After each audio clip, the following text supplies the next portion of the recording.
Sahabat masih belum memahami tentang hidden debt atau hutang tersembunyi yang dilakukan selama beberapa tahun ini yang diwanti-wanti oleh media kemarin itu? Artinya apa? Kita ulangi lagi nontonnya. Saksikan video tersebut. China has lent billions to governments around the world.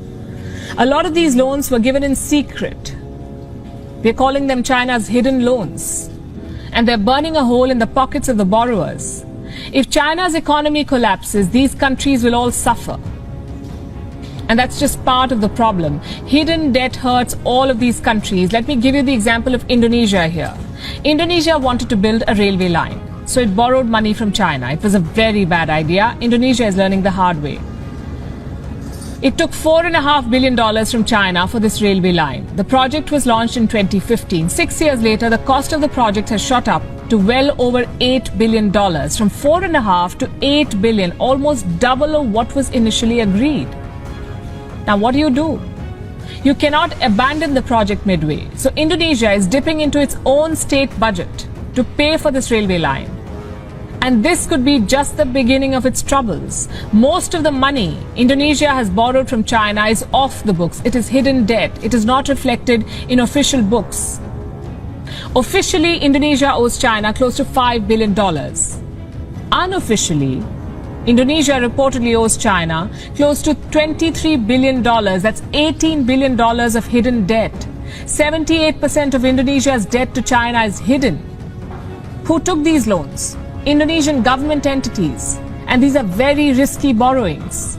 The loans were given without sovereign guarantees, meaning if the borrowers go bankrupt, the Indonesian government will face pressure to bail out. They will have to pay that money. It's a trap.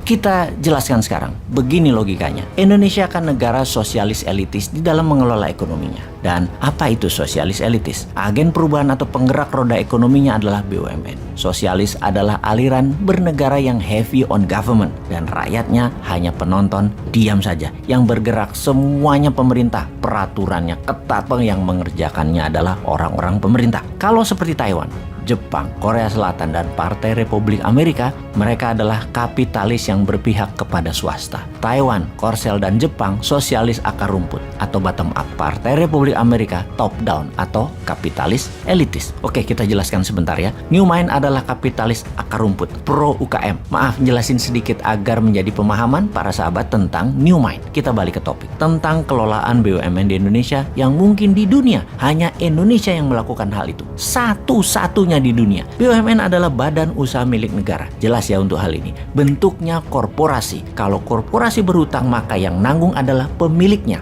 Sekarang pertanyaannya, kalau BUMN berhutang dan rugi, yang menanggung kerugiannya adalah korporasi itu sendiri, BUMN itu sendiri. Betul? Ya nggak begitu. BUMN itu kalau berhutang, kalau tidak bisa bayar, maka yang bayar adalah APBN. Namun dalam berhutang, dalam catatan APBN, hutang BUMN tidak tercatat sebagai hutang negara. Itu yang dimaksud dengan hidden debt oleh media India tersebut. Ketika misalnya Garuda bangkrut, Jiwasraya bangkrut, dan puluhan BUMN punya masalah cash flow, APBN lah yang injek, yang menambah modal, yang membayari tersebut alias rakyat. Begitu BUMN karya-karya yang menjadi bagian pembangunan infrastruktur, mengapa banyak yang bangkrut dan merugi? Jawabannya adalah karena over investment. Over investment itu terjadi karena memang tidak punya free cash. Punya aset, asetnya digadai, dijaminkan, proyeknya di markup. Proyek tersebut 110% uangnya adalah hutangan. Proyeknya bukan proyek produktif yang IRR-nya di bawah 7% udah balik modal. Panjang semua balik modalnya, di atas 20 tahun bahkan. Ya mati bunga lah. Pokoknya tidak akan terbayar bunganya saja. Bahkan bunganya pun tidak bisa terbayar. Jadi nombok. Dan apa yang terjadi? APBN bayarin lagi. Jadi proyek-proyek tadi asetnya dipegang oleh asing, yang ternyata oleh asing tadi aset tadi diteruskan ke biangnya atau pass-through. Atau aset kita itu dipegang Tiongkok sama Tiongkok, asetnya diterusin buat jadi underlying atau jaminan hutang mereka ke dolar ke negara lain. Itu yang disebut hidden debt atau hutang tersembunyi karena tidak nampak di state budget, di anggaran negara tidak nampak. Jadi kalau mau jujur,